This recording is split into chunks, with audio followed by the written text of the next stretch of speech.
you.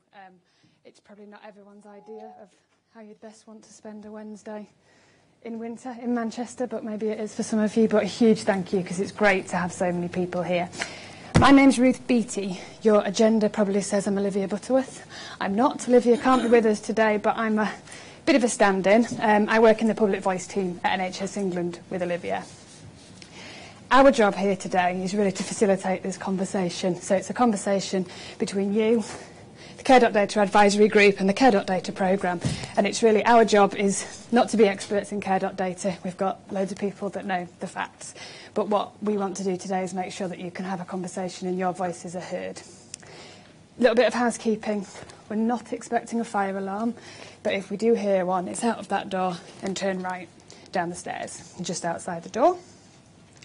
The toilets are also out of here and on your right, and there's some right at the other end as well, because I think there's only 3 at this end. We've got quite a lot of facilitators in the room today, and their job really is to help you on your tables, to guide you through some of the discussions, particularly when we have the table conversations later. If you're a facilitator, can I just ask you to stand up so people know who you are? So these are the people that are here to help us through this conversation today. Couple of little practical bits. We really want to capture as much as we can from today. On your tables, there are some sheets of A5 paper. Any ideas, suggestions you have as we go through the day. These 2 walls are sticky, so if you write on these, stick them on, it means we've got a really good record for when we write the report. Today is being webcast. I'm not actually quite sure whether the webcast, it has started, so hi to anyone that's watching that isn't here. If you really don't want to be shown on the webcast or be videoed, this table over here is out of camera eye shot. So move to that one. I would do that now. We are tweeting throughout the day, so if you're a tweeter, the hashtag is #CareData. There'll be various people tweeting bits of the conversation and enabling people watching the webcast to ask questions and to contribute to the conversation. So we'll try and bring as much of that into the conversation as we can. Very quick run through before I hand over to Kieran, who will talk about the advisory group and what's happened before today. In terms of the programme, Tim Kelsey, National Director of Patents and Information, I forgot his job title, is going to do an opening presentation after Kieran's welcome, which will give some of the factual content, background to Care.Data, what the programme is, and also some of the issues and concerns we've heard so far and what we've done to address some of those. We'll then move into a bit of a panel discussion, so between the advisory group and the Care.Data programme, have some of those conversations and give you a chance to ask some questions. And then we've got some table discussions, which will take the last half hour. So hopefully there's plenty of time for you to talk to the advisory group and the programme, really, about today. So, Kieran, can I hand over to you? Thank you very much. And again, thank you for coming and giving your time. I'm sure you'll remember this project programme had a slightly sticky start. And in my spare time, I'm a non-exec of NHS England. So I was asked by the board of NHS England, would I chair an advisory group to, talk to people, think, and then do some quality assurance on what the programme was doing. So myself and Phil, who's here with me, we are not the programme, we are the advisory group. What we decided to do was, rather than have a bunch of experts sitting in a room meeting every 2 weeks and only do that we would also make sure that we had a series of conversations around the country where we're able to say, here are the kinds of things we're hearing, here are the kinds of things the programme is telling us, is that making sense to you? So that when we go back and have our conversations with the programme board, that we're able to say, well, actually, that makes sense, because that bunch of people in Manchester, they kind of felt the same way. Or we can say, actually, that's completely different to what those guys were saying. Now we need to dig a bit deeper. So we're trying to be the quality assurance process. The group that does meet every month or so now is really people with an expertise in some aspect of the kinds of things that this programme is trying to address. So until recently, I was the Chief Exec of Macmillan, so my interest was saying, how can we use data to improve services for people with cancer? Phil is an expert in privacy and confidentiality, works for an organisation called Med Confidential, so he comes from that point of view. We have President of the Royal College of Psychiatrists there who come from a clinical point of view. So we try to have all the voices in the room and all the different opinions. But as I say, what we didn't want to do was just sit and have deep thoughts amongst ourselves. What we want to do is make sure that we play the conversation we think we're hearing. The first session we had was in Peterborough, where we said, these are the things we think are the problems. Is that what you think? The second one we had in London was saying, OK, now these are the principles of what might look like a solution to some of these problems. Is that making sense? And the third conversation here today is saying, for some of the big issues, here are some of the detailed proposed solutions. Now, what do you guys think? So the table conversations will be picking up 3 of those issues, and what we would like to know is, how's that sounding to you?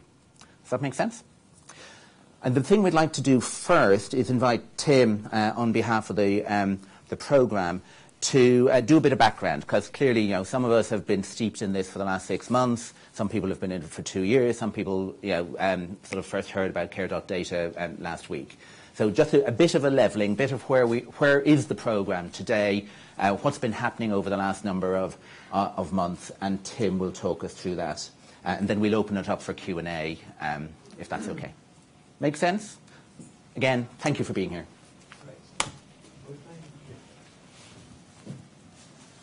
I think we're going to go as a short video first, which kind of sets out the overarching. Am I right? We're going to go to a little video.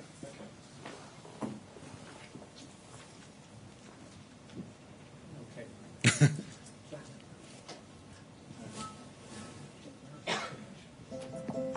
Every time we go to hospital, the NHS collects information about us to help improve care for everyone. For example, our information is used to check the safety of different hospitals, to study the quality of care across the country, and to help plan new health services. We've all been benefiting from information like this for decades, but at the moment the NHS is missing information about much of the care provided outside hospital. This is a problem because it means no one really knows how well all the different parts of the system are working together. To help tackle this problem, the NHS is going to start collecting information about the care provided outside hospital, and we're going to collect some information about hospital care that's missing at the moment, such as details of tests and medications. Together, these improvements will provide a better, more complete picture of the care being delivered. Soon we'll know about the quality of care that patients receive as they move between all the different parts of the system. We'll see where the NHS needs to invest more in different parts of the country and in treating different diseases and conditions. We'll find out where the NHS is providing excellent care, but also where there may be local problems that need to be fixed. However, you have a choice about taking part. If you are happy for your information to be used like this by the NHS, by researchers and other approved organisations, then you don't need to do anything. But if you'd prefer not to take part, just contact your GP practice. The NHS believes your confidentiality is extremely important, and we will always comply with all our legal duties to protect your information. This is an opportunity for each of us to help the NHS deliver high-quality care for all. For more detailed information, go to www.nhs.uk/care-data. Great. Well, thank you. That's great. Fantastic. Well, thank you very much. So, yeah, my name is Tim Kelsey, and I'm what's called the National Director for Patients and Information. And one of the most important responsibilities I have is to fill those gaps in our knowledge about what happens to patients in our NHS.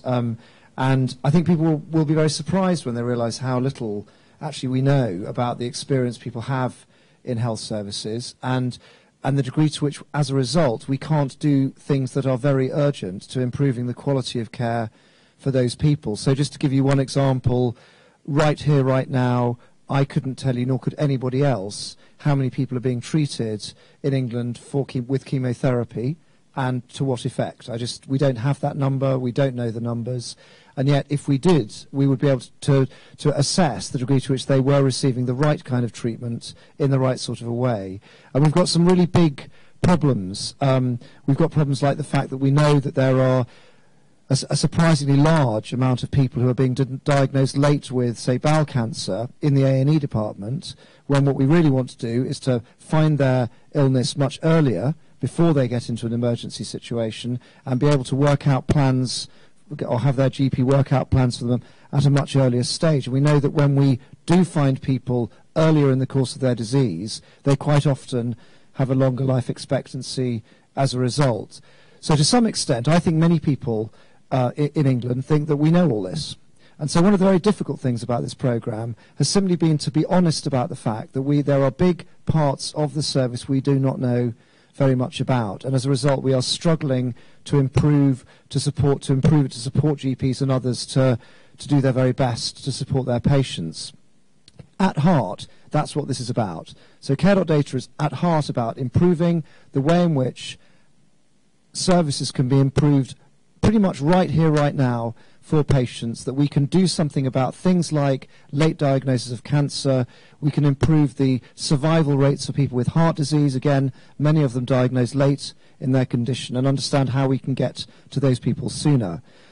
It's also about helping us plan services. So we know, for example, that there are lots of, well, in one level, services in the wrong place. We know that the kinds of services are often offered to local communities are not quite right for the needs that they have. And we know that in some cases those services are provided inefficiently, that they are not providing real value to us as taxpayers, as well as high quality care for us as patients. And again, we can't plan for services that offer a seamless experience from diagnosis through treatment in a way that we will all want, without access to data about the whole experience of patients in our NHS. And the third big reason for doing this programme relates to the vital importance of both understanding how current medicines and treatments deliver real value for patients. And I'm afraid to tell you that there are quite a number of medicines that are currently being prescribed by GPs that we suspect do not offer much value to their patients, but we do not have the data covering the whole population adequately enough to be able to really identify which ones work and which ones don't. And perhaps equally importantly, we need to think about the future. We need to think about our children, and we need to work harder to make sure that the experience the NHS is currently having is a basis on which we can start developing new medicines and treatments, and understand how to unlock the power of some of the new science that offers so much to us and our children as patients. And I'm thinking here particularly of the new sciences like genomic science, and there are other ways in which clinical scientists are opening up new horizons for ways in which patients can be treated in the NHS. So broadly, three core reasons: supporting improvement in quality here and now by filling the gaps in our understanding of what goes on in the NHS. Secondly, helping us plan services more appropriate to what local communities actually need. And thirdly, to help us develop new medicines and treatments and understand which ones currently do and don't work. I'm standing in for Eve Roodhouse, who's actually the programme director. I'm what's called the senior responsible officer for Care.Data, but Eve unfortunately is not well, so I hope you'll excuse me as the stand-in if I'm. Hang on, we're going the right way. So this slide kind of summarises what I've just said, and at the moment, to be clear, the programme is looking at nothing more than linking data about the experience of people in general practice with data we already have on their experience in hospitals. And on that point, Phil and I had quite a memorable debate about this on the Today programme some time ago, but for about 25 years, we have been using data on hospitals to, I think very importantly, help us understand which hospitals are providing care that we would consider to be of a high quality and which are not. And when we find a hospital that is not, we are able, on that basis, to intervene and to improve the service provided. And perhaps most importantly, that occurred, that data was used as part of a variety of different indicators to demonstrate that there was potentially a problem at Mid Staffordshire Hospital. And it was one of the things that drove the regulators to identify the issues there. And we don't have the same kind of tools for surveillance in general practice. So one of the first phase of this project is just to link data in general practice with data in hospitals. Now, because we know that we live in a digital age, and although the NHS, as I'll describe in a moment, will do and is currently doing everything it can to set what you might call an NHS standard of vigilance. You know, confidentiality is possibly the most important single characteristic of the relationship between a doctor and a patient, and must and cannot be compromised by whatever benefits a program of this sort might bring to patients.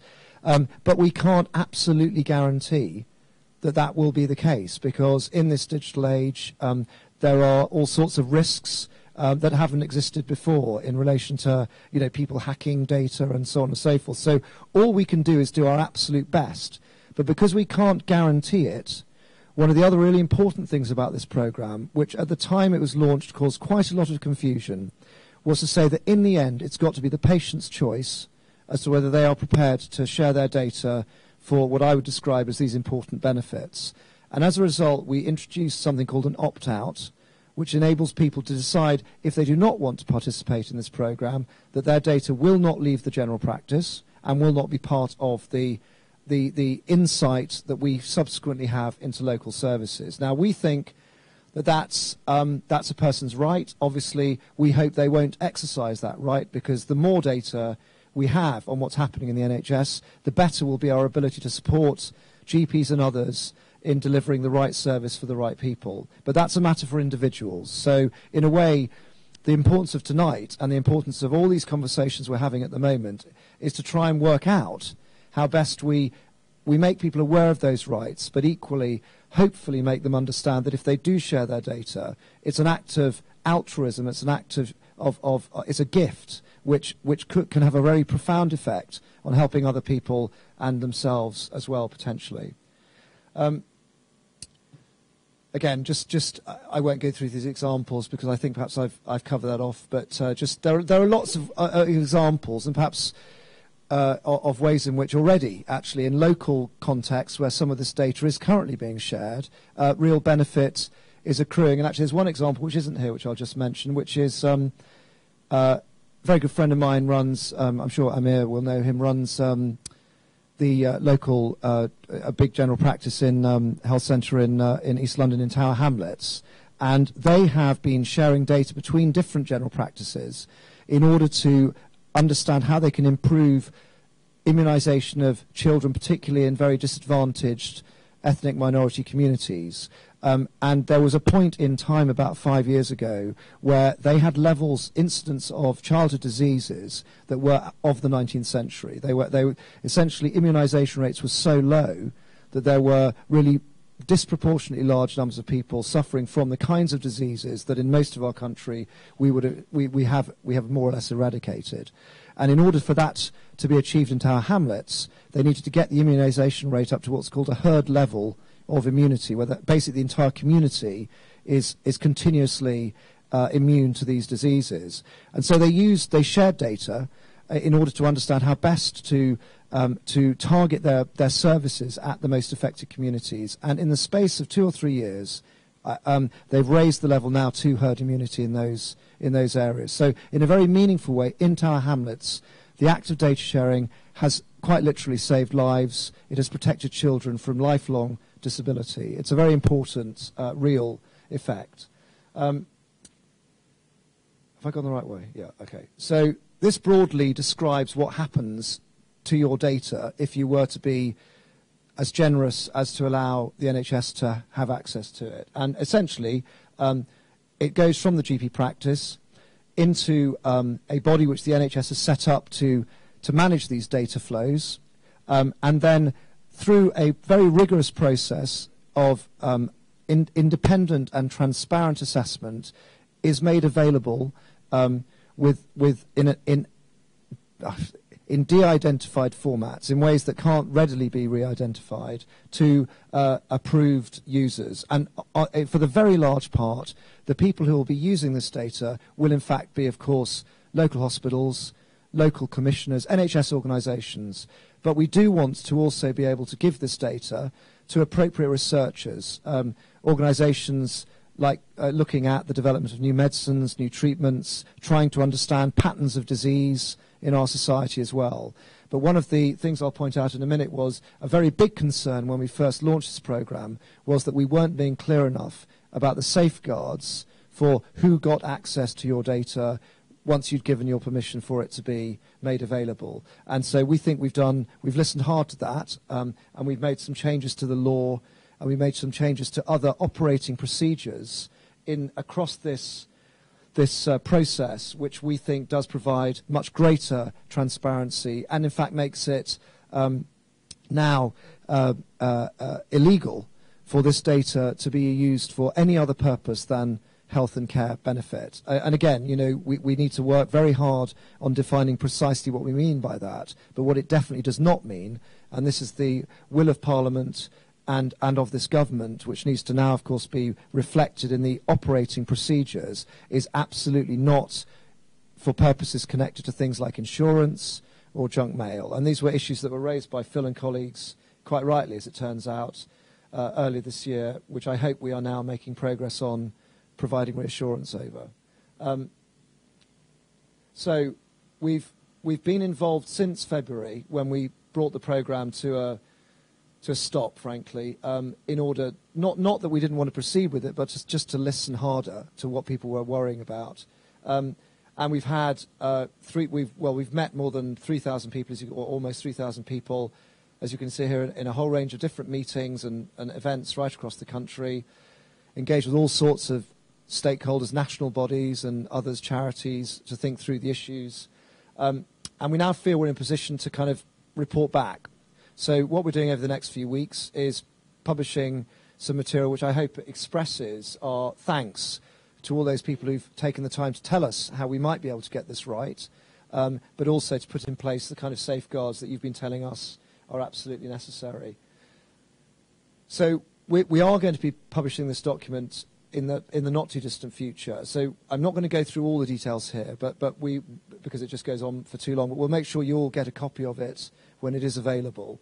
But just to give you the kind of a bit of an overview of the sorts of things that people were raising, as I say, people were very worried about who would get access to their data, that we particularly anxious about the idea that somehow this might be used to affect the setting of insurance premiums, for example. There was a particular concern around that. There was another concern that somehow this might find its way into product marketing or junk mail type applications. They were very worried about the risks. The point I made really about the fact that there are risks, and I think people really wanted us to just be very frank and open about that fact. We're all adults. We use the internet, some of us at any rate, and in the era in which we operate, those risks need to be minimised, but we can't guarantee completely that they will never exist. So hence the opt-out and so on. There was quite a bit of confusion about the difference between what we're asking for here, which is for patients to consider sharing their data in order that we can look at the experience they have had historically over time in the health service, as opposed to data which is used for their actual treatment at the point that they receive care.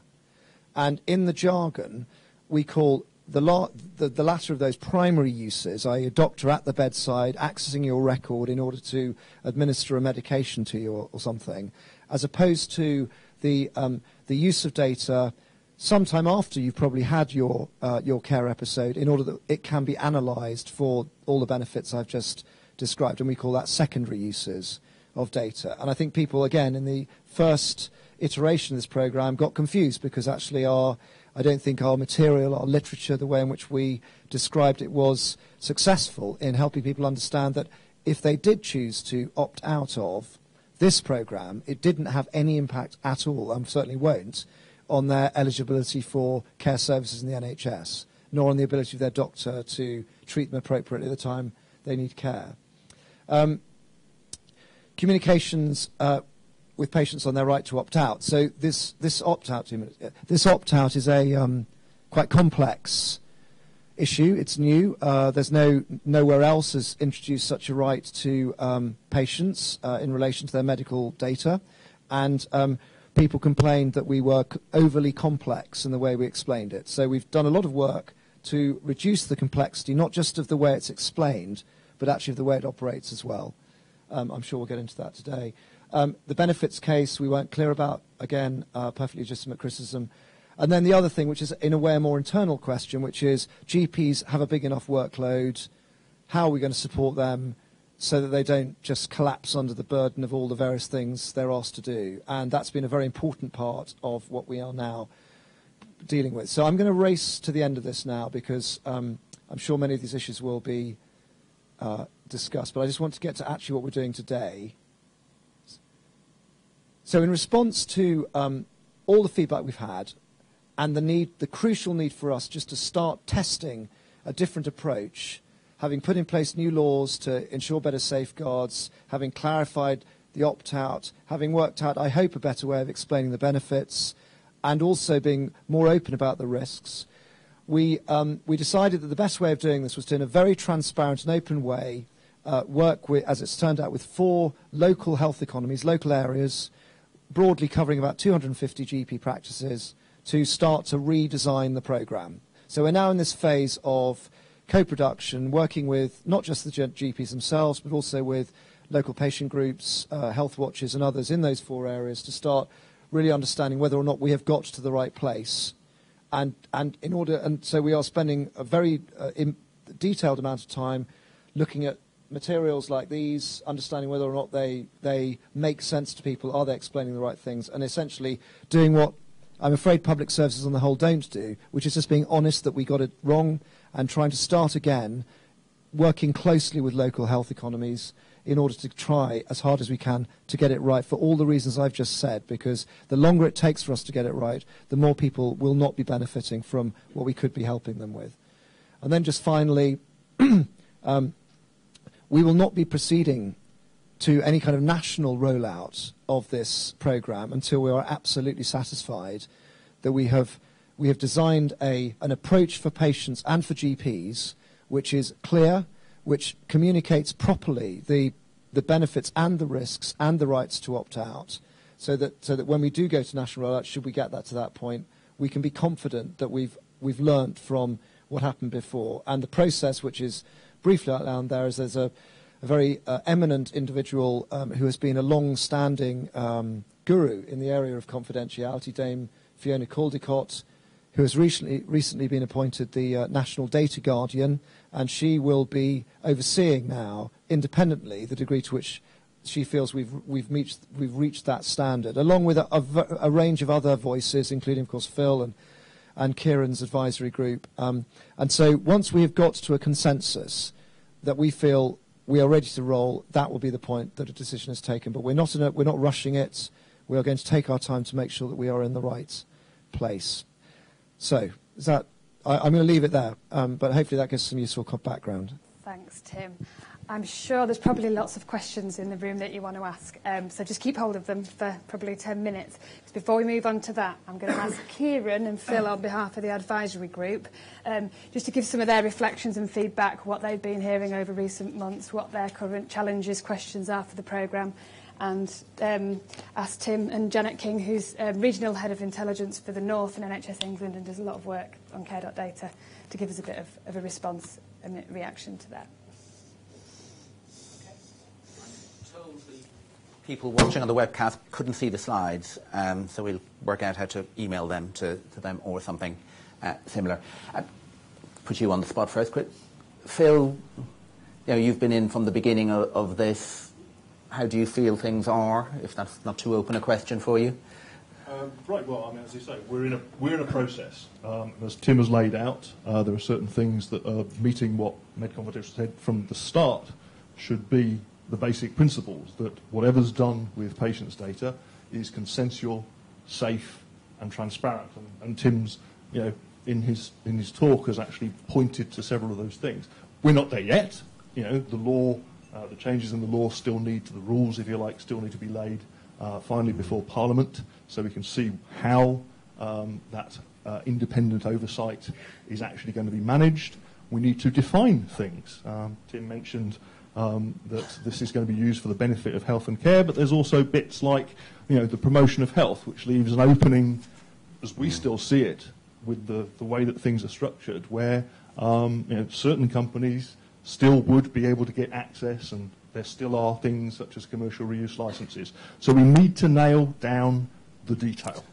Yeah, this is so important. And no one is disputing that there are huge benefits to be had here. The problem is, certainly with the sort of rocky start that this programme had, is that to maintain and build public trust, you actually need to nail all of these things. So, for example, something Tim didn't mention, but we know about, in this Pathfinder phase, the undertaking has been given to Parliament and other people, that the information that's taken from your GP practice and the linked information with the hospital data will happen inside a secure data facility.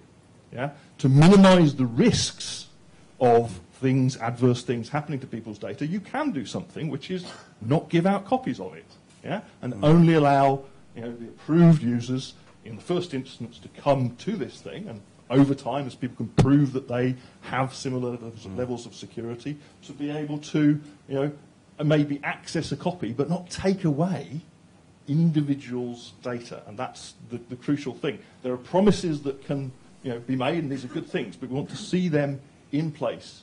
The crucial thing for Med Confidential is, what are patients being told, and how does that measure up to what is the actual reality on the ground and going forward? Yeah? Cool.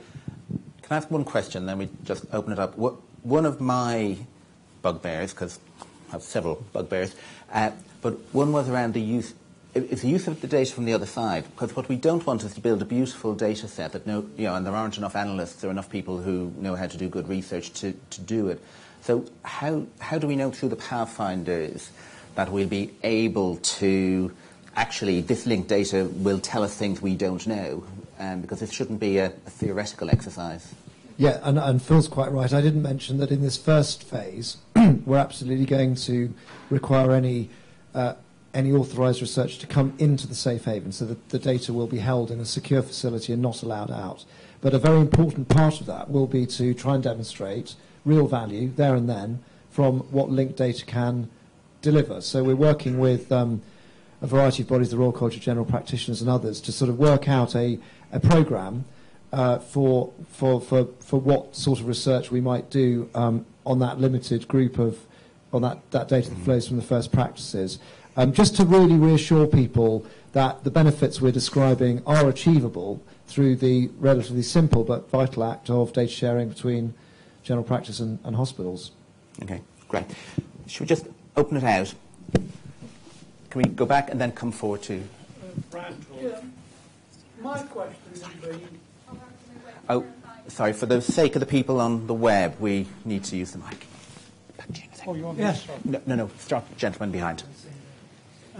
Is that working? Yeah. My name's David Cartwright. I'm from Oldham in Greater Manchester. My question would be, you start the Pathfinder, you collect your data, you then disseminate it, and look what's good, what's bad, what needs to change. How do you then relate that back through NHS England to the commissioners of those services, whether it be primary or secondary, and then how do you put that information back to the general public?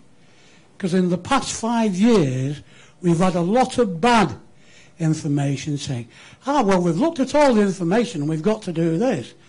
And I believe from what you've just said, nobody's looked at any information.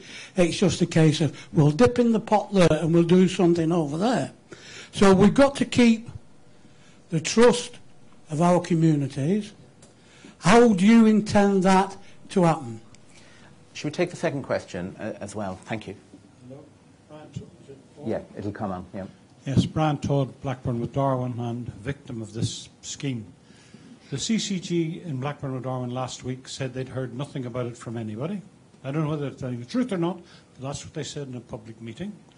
My doctor says he's not writing to anybody because he hasn't heard from anybody on Wednesday of this week. So how is a Pathfinder, are we a Pathfinder? Nobody seems to know anything about it in Blackburn and Darwin. Perfect. Sorry. Yeah, okay, sure. The way this will work is that the data leaves the general practice and has on it a number of identifiers. It doesn't actually have your name and address for the most part, but it will have your NHS number and other identifiers. It then goes into the safe haven, this secure facility where it's linked with hospital data. It will then be made available after analysis has taken place at levels of aggregation, so it won't be in any way identifiable to local commissioners so that they can start to test the degree to which it is useful for them. And then at even higher levels of aggregation, be eventually publishable to the general public. So they can, for example, look at the comparative quality of their local general practice.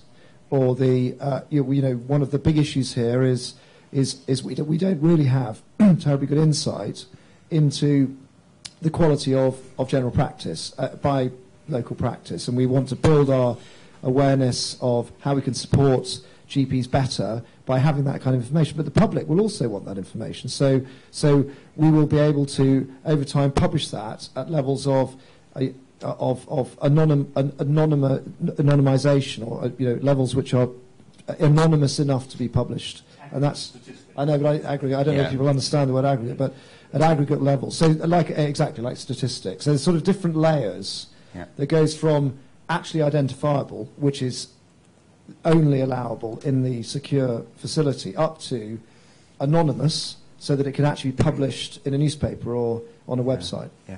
But I'm hearing a plea for using the data for benefit, I think is the other bit I think I heard you say as well. Yeah, the big part of it is, once you've collected your data, analysed it, how will you use that then for the commissioning of services?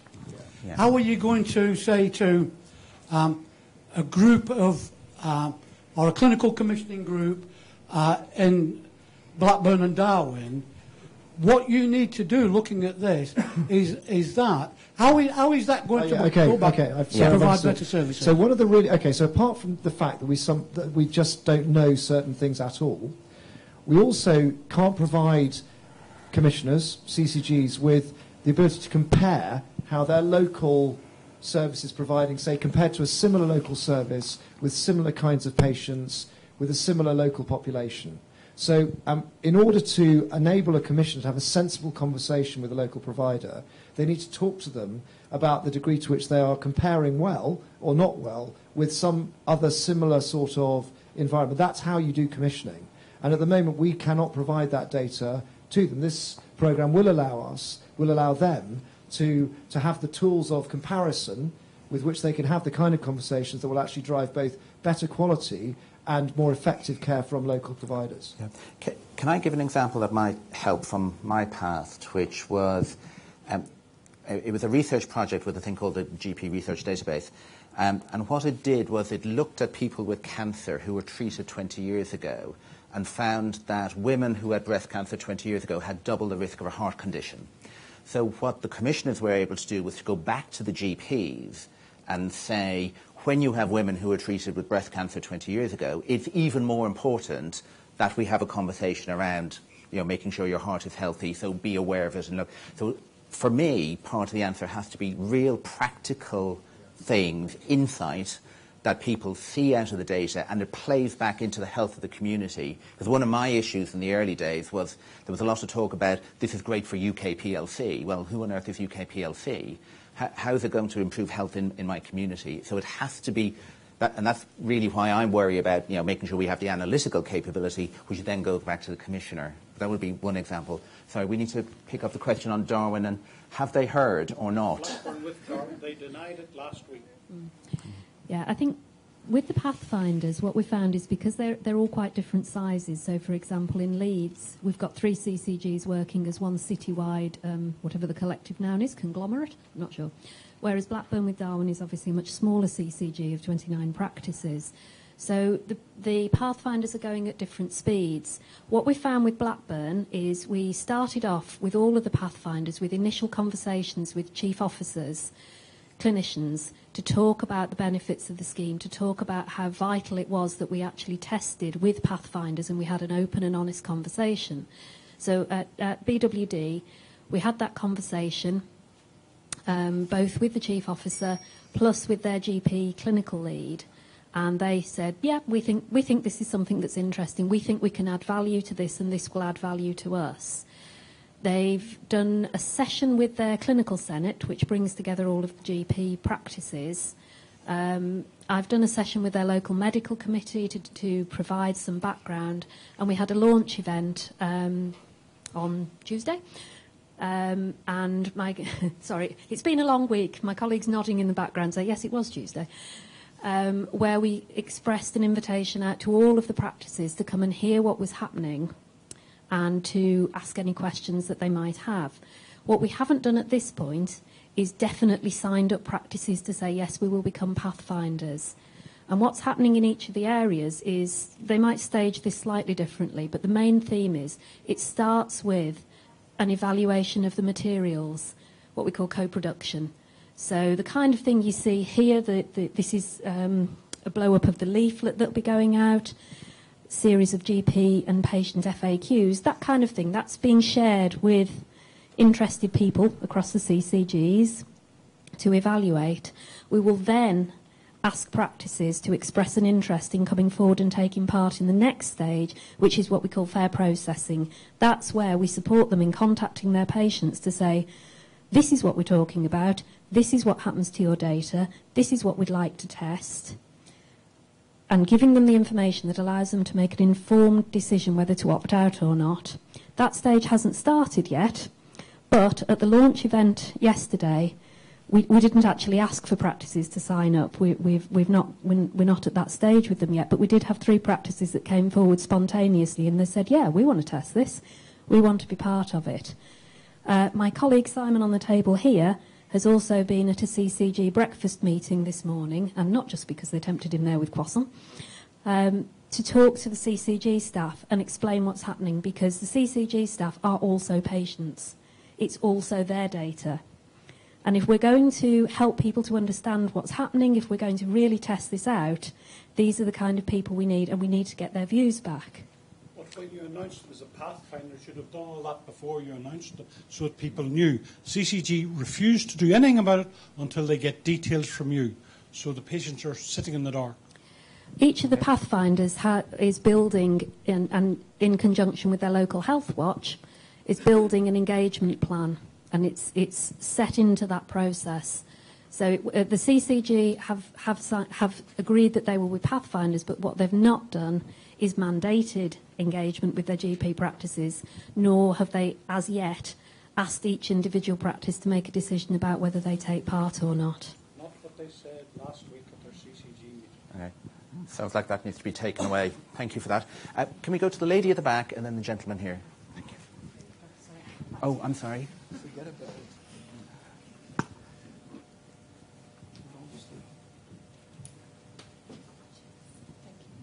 I'm Susan. I want to know if any other country has anything like care data.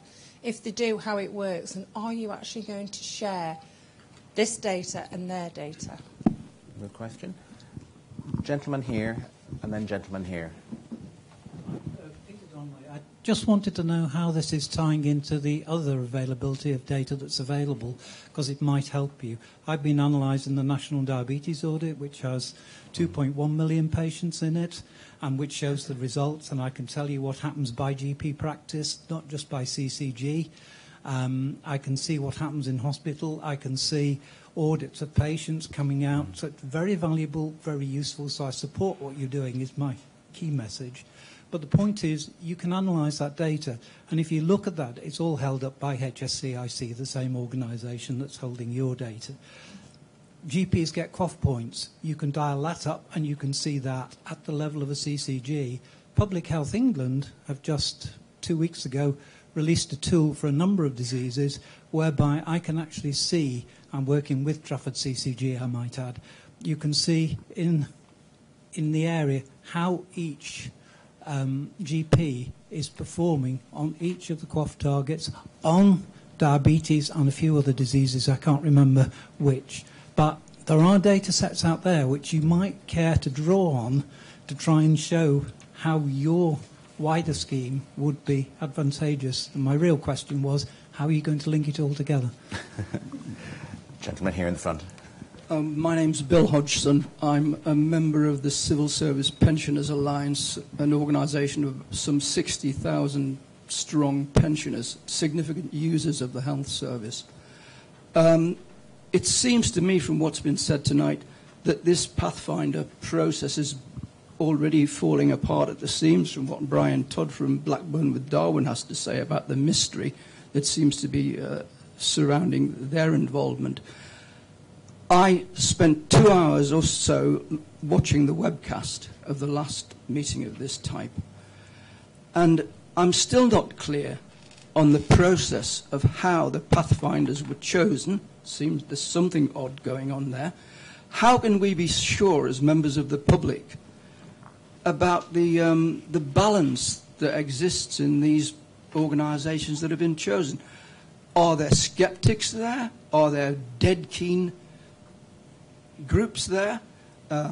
Why has it been done on a kind of geographical basis rather than types of patient and condition? I ask that because diabetes has been mentioned, and that is a major problem, and you could be looking at what's happening with the 2 million or so people who've got diabetes type 2 in this country. But I'm not convinced about the Pathfinder process, and I'm not convinced about how the people were chosen as to whether they're truly representative. Great questions. There's the international bit, there's other data sets, and then how were the Pathfinders chosen? So there are some other countries that do this. They're much smaller than us. So Sweden, for example, does at regional level have this kind of data sharing arrangement. But there's no one who, as far as I'm aware, Phil may know differently, who has proposed a data linkage scheme on this scale before. So one of the other reasons why it was appropriate for us to just pause when we had the criticism originally was because actually there is no roadmap for this kind of thing, and what we need to do is just make sure that we help not just ourselves get it right, but actually there's a lot of international interest in how we manage this moving forwards. And oddly enough, I was in China a couple of months or so ago, and the provinces of China vary in size, but they're sort of English. There's 60 million, 100 million people. They're sort of English, UK-ish sort of size, and they are all very interested in how the conversation can be managed and developed and open about this kind of data sharing, which they also need for a whole variety of obvious reasons to support their own local populations. So we're being watched in that respect. There's certainly no plan to share this data internationally, nor, to be honest, other than when it's fully anonymous, I can't properly conceive of a situation which that might occur without consent, that is. Of course, if people want to consent to their data being shared, that's different. The point that was made about link, well, of course, I'm a huge and massive advocate and of clinical audit data. For those who understand what that is, this is a product of different clinical communities who have got together in order to, in a way, fill this data absence by recording data for themselves, doctors often running it directly themselves, and building very, very rich resources for the improvement of patient services as well as research.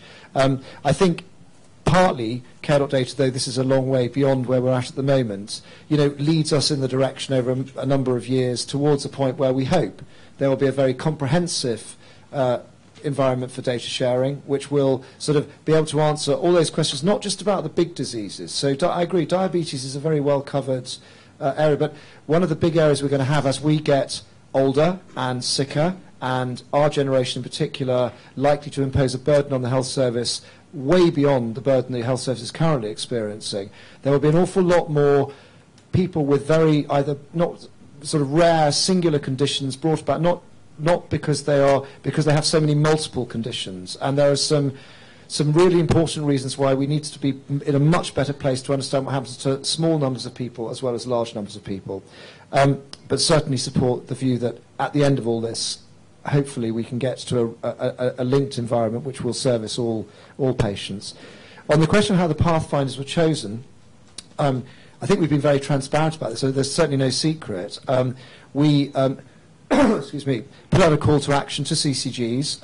The NHS is obviously under enormous pressure at the moment, and we didn't want to sort of force any CCGs to participate. 4 came forward. We decided we were going to have somewhere between 100 and 500 general practices as a total, and so we turned some down. But the 4, we had an independent panel that reviewed the selection of the CCGs for this process, and that panel decided that what it wanted was a mix of rural and urban CCGs. Certainly, there's no question that amongst the CCGs that have been selected, there are GPs that are very different mindsets around this programme. So I can't give you the figures, but you know that they are representative of as it were, the community of clinicians, and that's a very important part of it, because what this is not some sort of token experiment.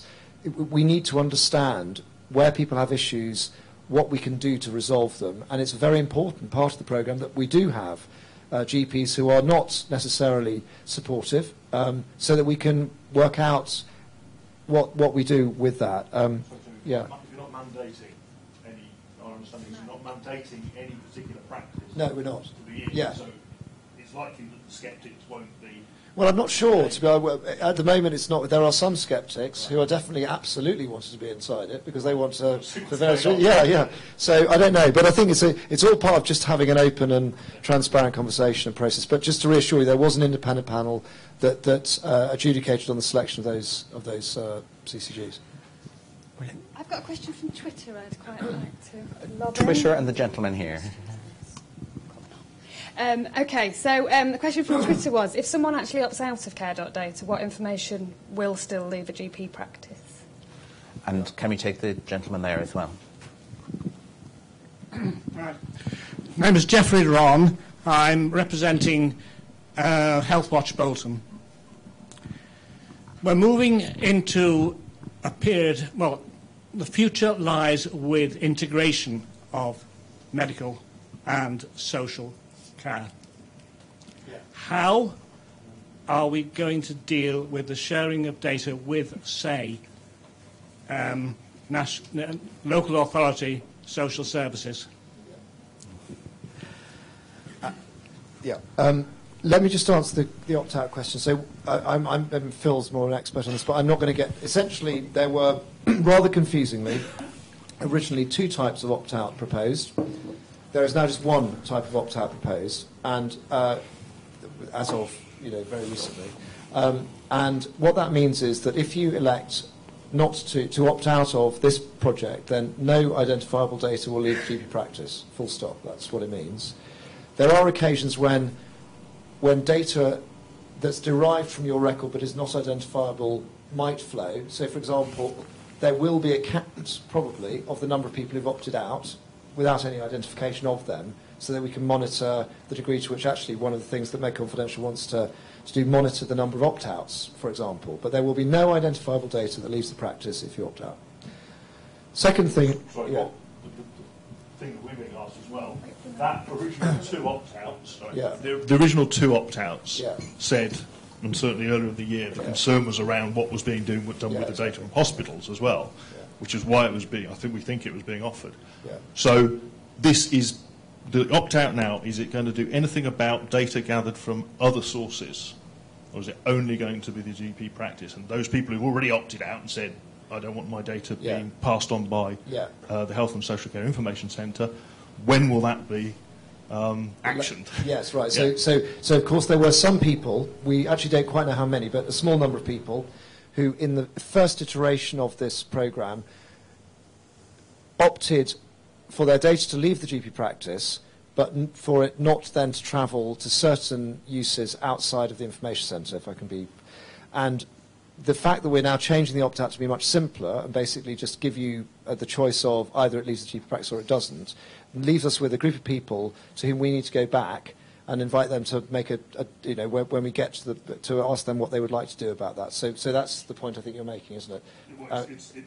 It's that you've talked about sort of hospital and GP, and we're talking in the narrow confines of the Pathfinder stage now. But there is a broader picture, which is that data is gathered from hospitals. You're right. No, you're right. It'll be gathered from pathology labs. It'll be gathered from a whole range of sources.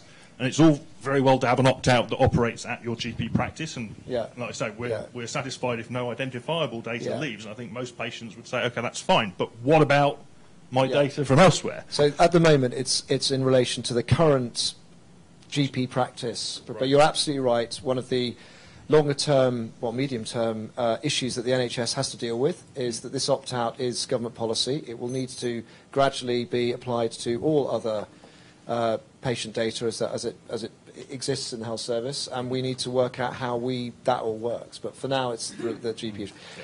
The integration of so probably the most important argument for care.data is that it's how we can ensure properly commissioned and well provided integrated care services. It is through the ability to link data across different pathways that we will be able to design services so they offer a much more integrated experience to patients, which is, I think, one of the most important contributions we are going to make collectively to an improved sustainable health service, as you've just said, in in our lifetimes. The issue, one of the great, one of the extraordinary assets of our health service is the NHS number, which is, we are given at birth, and the ability, we are already able, in some places, to link data across the health and local government border by using that identifier, so that there's a common currency, if you like, of identification which enables us to do that. Now, we need to step carefully in that direction, but I think one of the points that Phil is just making is that we do see eventually a situation which this does go beyond GP practices and hospitals and does start to look at care homes, community-based services, in all sorts of... And at each step of that journey, we're going to have to seek people's permission, and we're going to have to work out what the safety implications and security implications are. But I hope you'll recognise that we are trying to do this in a way which just minimises the rush and the risk in order that we get those questions right. But there is no doubt that if we do not, in the end, have the ability to sort of link and understand what happens to people as they travel, not just within health, but also within social care, we will not be able to provide, I don't think, services personalised to need in a way which we must have an ambition to do. Are the local government association involved at this stage? Yes, certainly local government's absolutely involved. And in fact, local government often is often a better user of the NHS number than some NHS services. So can we take one more question and then we'll move into the table? Gentleman here.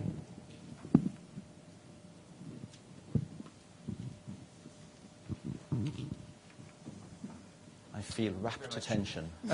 Dr. Amir Hanan, I'm a GP and CCG board member for Tameside and Glossop, leading on long-term conditions, information management technology and patient engagement and patient empowerment. Thank you very much for the talks and for helping us to understand what care data is about.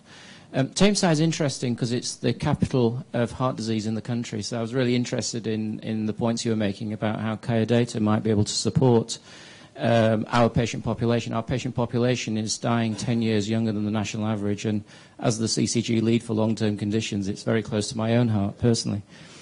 However, what we do also know is the reasons for why there is so much heart disease in Tameside is actually a lot to do with lifestyle. A lot of it's to do with smoking. We've got very high levels of smoking, and although over the last 10 years we've reduced the amount of smoking, so has everybody else, so we're still lagging behind. And there's a lot of data already available, and a lot of information, actually, knowledge available locally amongst clinicians in primary care, secondary care, and public health, who actually know what the challenges are and how we can actually reach out to people. And it's about changing their knowledge. It's about health literacy that's key to changing it rather than necessarily the data itself. However, as a commissioner, of course it's in my interests for the data from GP practices and hospitals to connect together. And so, yes, absolutely, I actually want that connection of data to happen. However, we also want to make sure that that data quality is good, and we know that if it's QOF data, it's very good because, you know, we get paid for it, and if it's non-QOF, then it's dodgy at best because we don't get paid for it, so it varies. And the patients and the public are really worried. As you know, I champion patient access to the GP record, and yesterday a patient signed up for access, but they asked the question, they said, is anyone else going to be able to look at my data? Middle England is frightened to death because they're saying it's fine if it's my data, but if other people are going to take it, they're not happy about it, whoever those other people might be. Just because I'm a GP doesn't give me a personal right to be able to see your data, for instance, unless, of course, you've collapsed and I need to know what's going on. But I want to finish on a positive note because, as I say, as a GP commissioner, I do want that data connected. I do want to improve the quality of the data. And I believe that the nation's mood is now changing. More and more people want to be able to access their own data themselves. And if they can access their own record, and then if they're convinced by the benefits of what you're talking about, why can't patients themselves, through an explicit consent process, push that data up there? Because I actually feel that people, when they're asked, will do the right thing. But if they're not asked, you're in the situation that you have at the moment where 11% of my patients have opted out. And interestingly, 58% of them are people who've got access to their own records. In other words, the very people who you would expect, who know their own data, are the ones who are choosing to opt out. And that's a terrible place to be and not something that I'm particularly proud of. But it really shows that turn it around and let's start talking about an explicit consent process where the patients are actually asked and the public are asked to send their data. And I think if you find that if you do ask people that, they'll do the right thing. But if you don't, then don't be surprised if more and more people opt out. Tim?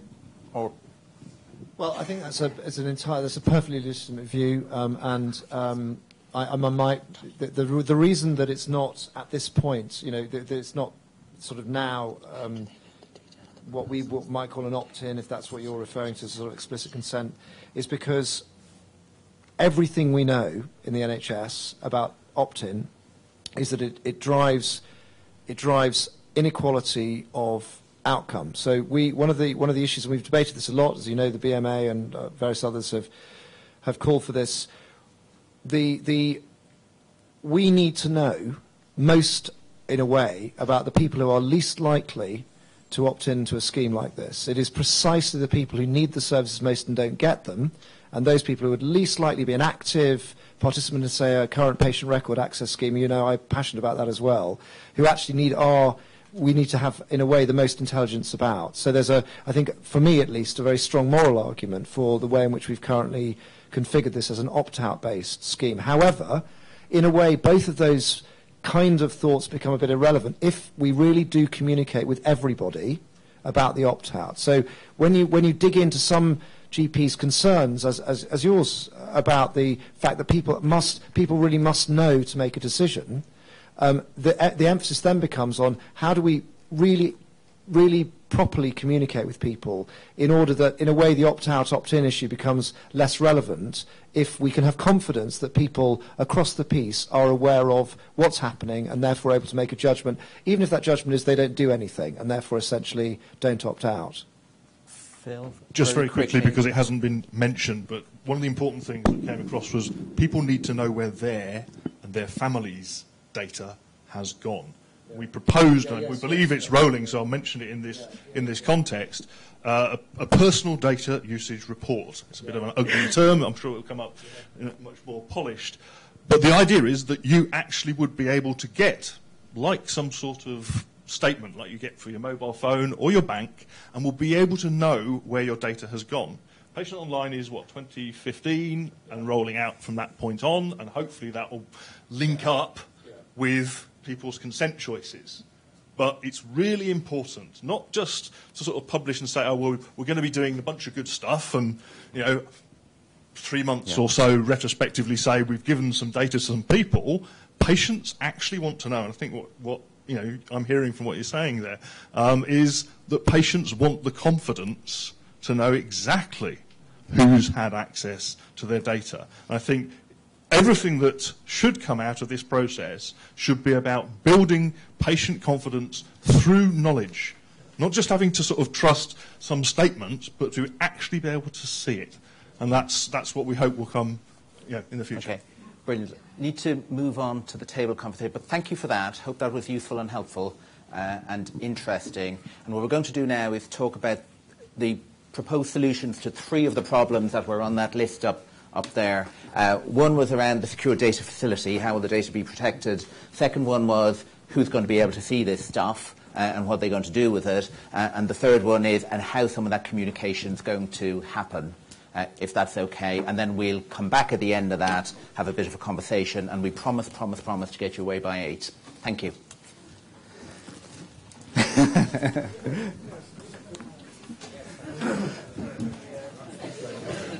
Thank you.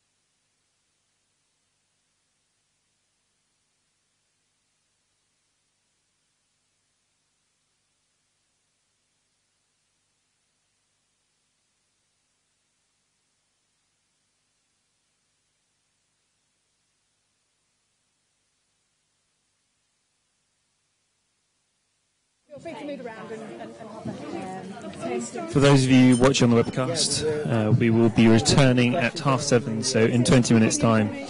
Please do join us for the continuation of this Care.Data event. Thank you.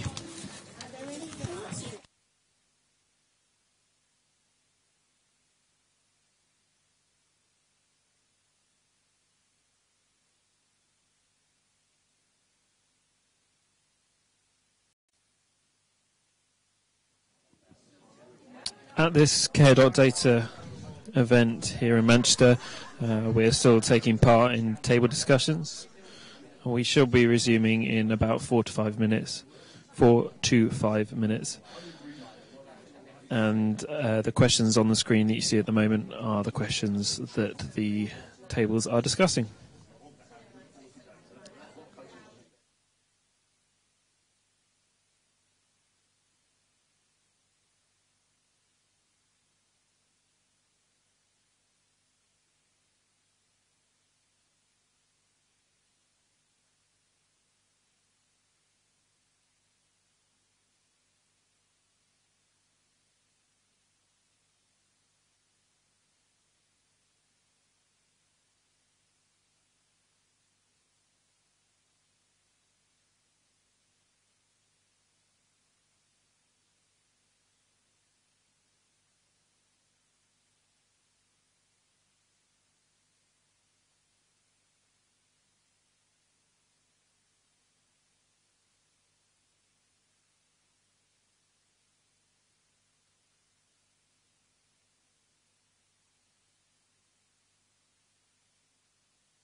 Okay.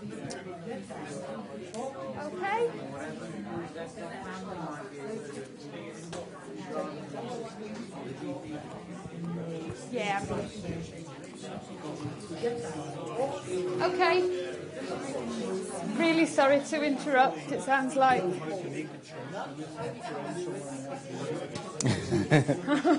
To interrupt unsuccessfully. Interrupt unsuccessfully. Hello? Can I? Okay, we're about to take feedback now. It'd be really helpful if ideally facilitators or one person per table was in a position to give us some feedback. I'll hand back over to Kieran. So we're going to try and take 3 points from each table, and if we try and do it as succinctly as we can, then we'll all get home and out the door at 8 o'clock, and hopefully have a little bit more time at the end for any burning questions, things you'd still like to say. Yeah, and we will be capturing everything, and the people at the table from the programme and for the advisory group will have been recording everything, or writing everything down, not tape recording you. So we will collate all the information, and we'll produce a bit of a report, which won't try and be verbatim as well. So, just because you give us 3 things doesn't mean we won't capture everything else you said as well. Rachel, do you just want to say very quickly about the follow-up and the report and what we'll do after today in terms of information? Yeah, absolutely. Up until, for every event running up to today, everybody that's attended or expressed an interest, we've added to a list, a circulation list, so that you'll automatically get all the information that comes out, unless, of course, you opt out, in which case let me know before you leave. But you'll get all the information. We'll make the slides available. You'll be sent a link to the slides that you've been shown tonight, and you'll also get a report from today and a link to the webcast if you want to go back, review some of the conversation. I think there will be more information coming out gradually, and we'll use that as a mechanism to continue to circulate. If you have questions after you've left today, and there are still things that you think, I should have asked that, then please just, when we send the link out to you with the slides, come back to us via that. We'll send you a response, contact details, and you can feed those questions through us, or obviously you can continue to use the Twitter feed using Care Data as a hashtag, and the questions will be picked up there, or you can go directly through to the team. But happy for us to route those through and make sure you get a response. Fabulous. Let's try and do some very quick feedback. So, you want to go first? Cool.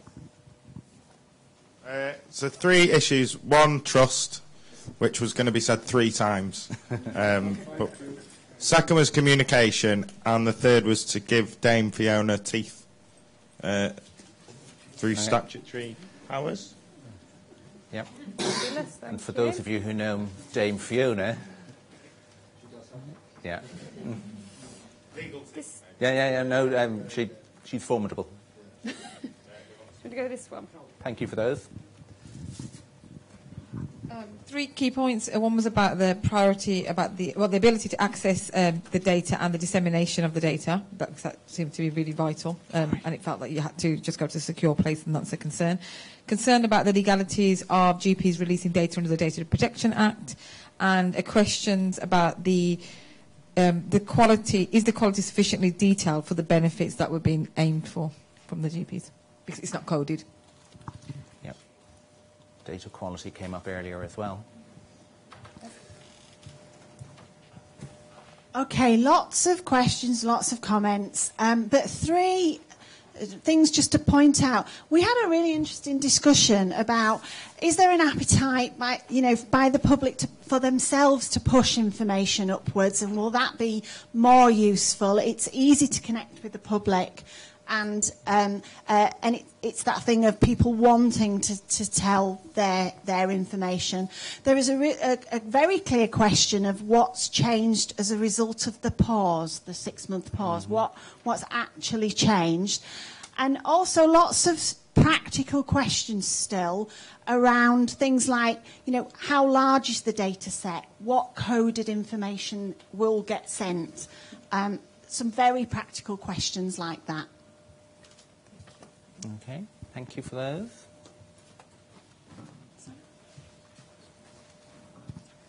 Yeah, really good discussion on this table.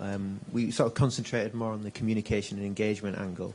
Very much thoughts about how important the communication needs to be in multiple languages for as many people as possible, and really casting that net as widely as possible when it comes to engagement. And also a question around, are the programme linking into already established hard-to-reach group networks at local level and also at a national level as well? Okay, thank you. Can I just add to that? Certainly my concern was that the engagements, the communication engagement strategy could be quite fundamentally flawed. There was some discussion about whether it actually was engagement or just informing people, and whether it was real consultation. That's the first point. But there's a huge body of evidence and experience around community engagement from years ago. And one example we were given was about how, in order to engage women from some BME communities, you talk to their male partners. I mean, this is shocking to me because there's been a lot of alternative ways of engaging with women, which supports their rights as women to keep certain things private and not have to share with their partners. There's also a lack of awareness generally in terminology and around the social model of disability and issues around disabled people. And there are other communities. I mean, we didn't even start talking about issues for people with mental health issues. And I think, you know, that the whole thing seems to be the wrong way round, really. You know, all this information is going out to the Pathfinder communities. There's no legal protection for those people in those communities at the moment. You pointed out that the legal standing's not clear. And the engagement strategy that somebody talked about, or the communication strategy, is still being worked out. I also raised issues about, because we were told that some disabled people's organisations were already being consulted, but nobody knew who they were. And are they organisations of disabled people or organisations for disabled people, like RNIB and RNID, who may have people representing disabled people but not themselves disabled people? There are differences in the way some of these organisations approach issues. So those are just a few issues that we raised. Thank you. Table behind. Okay, so I think on this table, the 3 points that we covered, one is that people here are actually staggered by what we don't know, which I think, and another key point was that actually if we're going to pass on data, patients need to have control of their own data so that they can check for accuracy and know what's being reported. And then the third thing is that if we're reporting that all demographics and all characteristics need to be reported, including sexual orientation monitoring, because if you're not counted, then you can't be counted. So it needs to cover everything. Thank you for those. Are we coming across? So we looked at the approach to communications and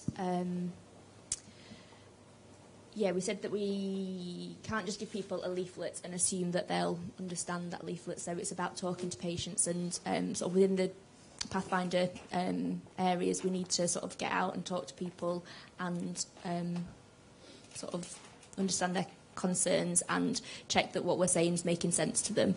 Then we also talked about the access and data use and said that we need to be clearer about who will use the data and what benefits will come from different people having access to the data. We also said that there was concern that some companies have two sides of the business, so where we're saying that companies will only have or people will only have access to data if it's for the provision of health and social care or benefit the provision of health and social care.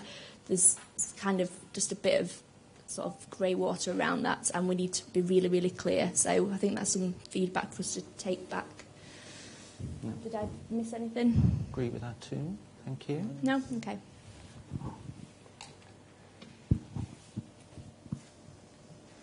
We had similar issues or points that we'd raised, and the main one I think was around thinking about how the process around the data needs to be more two-way. So It's about how the care data research can be fed, the successes can be fed back to individuals, and patients can get a sense of how the data and care data is actually helping improve matters, and then get a sense perhaps about the role that their illness has played in helping that.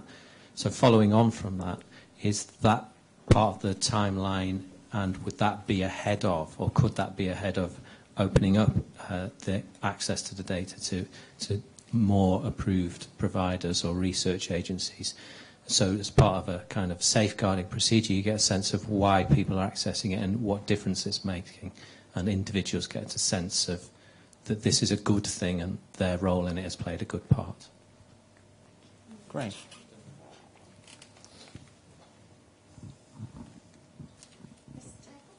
You're done? Are you done? Yeah. Is that everybody? That's everyone. Cool. So, I'm going to give the panel a little bit of a chance to respond to some of that. Now, I was just listening in there and we've captured everything, but some of the key questions that I heard there, one really important one is around what's actually changed as a result of the pause. So I wonder if that's something we could ask the panel to respond to.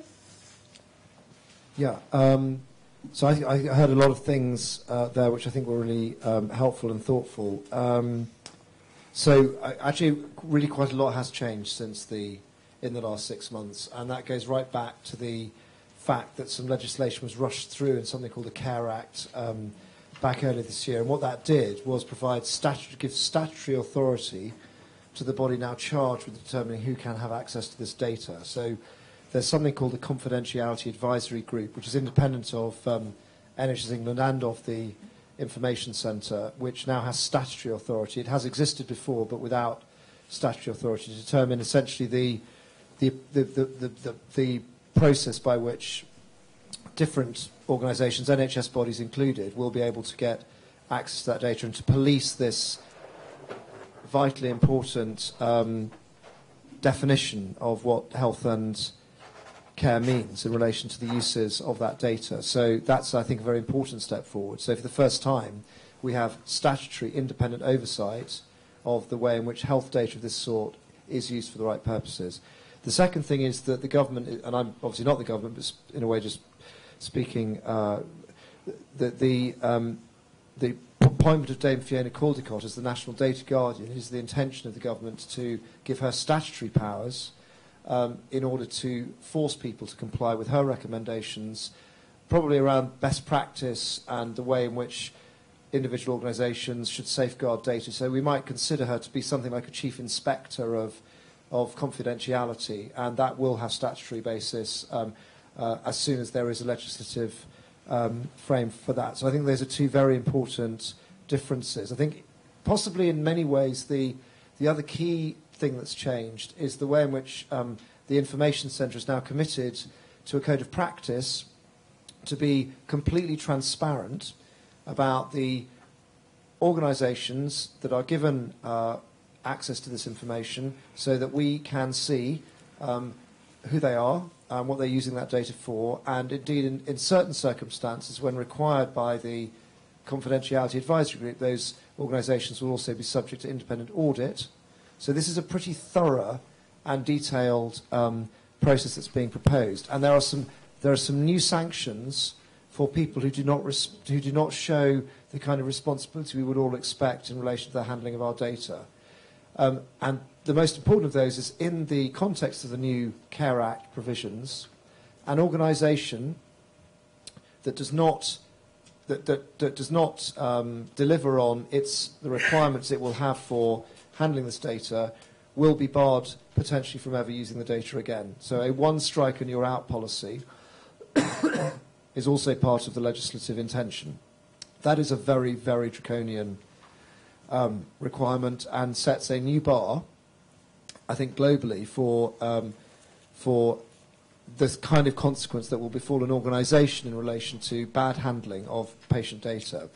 I'm sure Phil will also suggest, which I agree with, that there should be sanction, a different kind of criminal sanction. There are already, of course, criminal sanctions for people who try and re-identify data, but at the moment those are not custodial.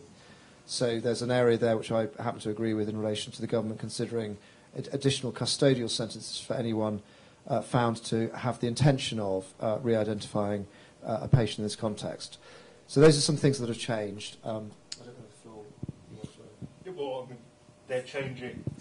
We have not seen the rules around CAG, the regulations. We haven't seen the definition of emotional health.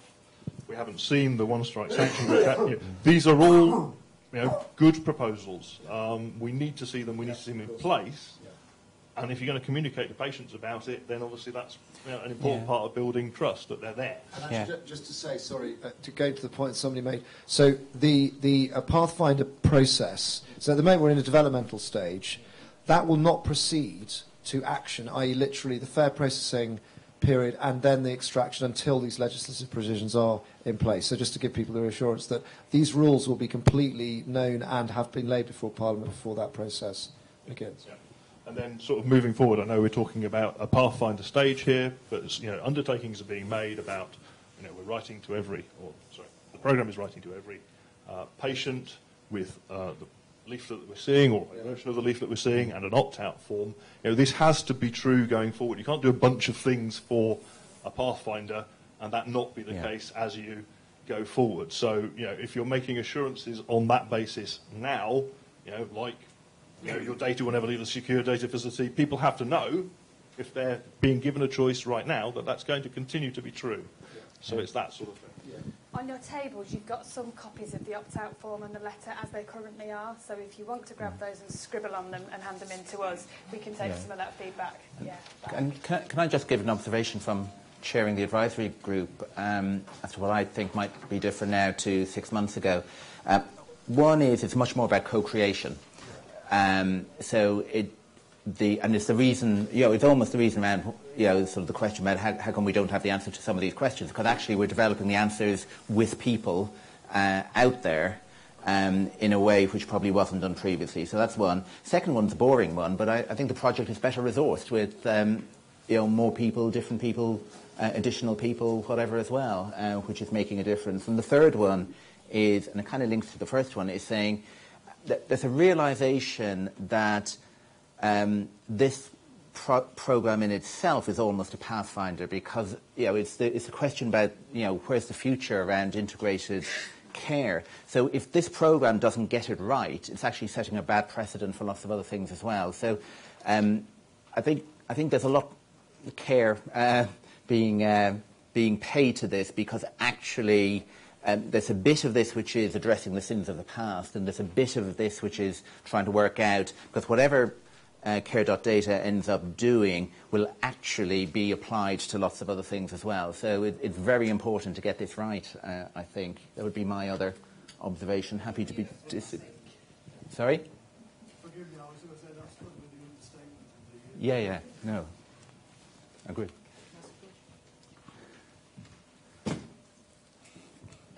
Given that, as you said, nothing will happen unless Parliament agrees to it, do you think it would be helpful for the public at large? And I'm very aware that the public weren't able to come to this meeting. You had to be... No, they are. Yeah, absolutely. It was. But the question I was going to ask was, do you think it would be helpful for the public to actually meet with their MPs or prospective MPs to ask them what their views are and put it on their manifesto, so that there's an opportunity there for the public to be able to sort of discuss it with their MPs, given that they're the ones who are going to decide whether it goes forward or not? Well, I mean, I believe in democracy, and of course people should be able to and should do absolutely that if they want to. I'm just to make a point though about the democratic process that's being pursued in this case. The Parliament has already expressed its will in relation to the Care Act, so we're not actually going back to Parliament to ask for permission on the regulations that flow from that decision by Parliament. The regulations need to what's technically be laid before Parliament. They won't then be debated by Parliament, but they need to be laid before Parliament. So that's just to make that technical point. So essentially, Parliament said these are its intentions, and in a way, it's down to people like Phil and hopefully myself and others to make sure that that intention is realised in the regulations that follow. But Parliament itself has expressed its intention, which is as we've just described. But Parliament in 6 months might abandon the Care Act entirely. I understand. That's what one party is saying. Could I just make two last points? I know we're about to finish, aren't we? So there are just 2 points which I think are very, very important, which are a whole different conversation. But just to make it, so NHS England is absolutely committed to giving people access to their own data, and we are very, very strongly prioritising that happening in reality. Because I completely agree with everyone who said this, that on the one hand we can't expect people to share their data for these important purposes without at the same time having access to it. So these two things are aligned, and I think this conversation in many ways will get easier, although more complicated, as we ourselves become master of our own data in a way that just hasn't happened before. And the second quick thing is to say that it is also, we are committed to giving people proper transparency, as I think some of these documents say, to ways in which their data is contributing to the benefit of others. And it's actually, as I think a lot of people here know, that's quite technically complicated to do, but it's something we are set on delivering, because it seems to me absolutely right that people should, in a way, be able to audit the way in which their data is delivering benefit from its sharing.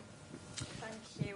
Rachel's been waving at me for about 10 minutes, so I'm just going to give her a chance. Just that we've had a request from people watching on the webcast to know where the leaflet is, and we'll send a link out to it ASAP after today, so everyone gets a copy of it. Photographs have been taken of it, and you can view them on Twitter, but they won't be as good as. Yeah. Just to say, it's a draft leaflet as well. It's in production. Yeah. Sorry.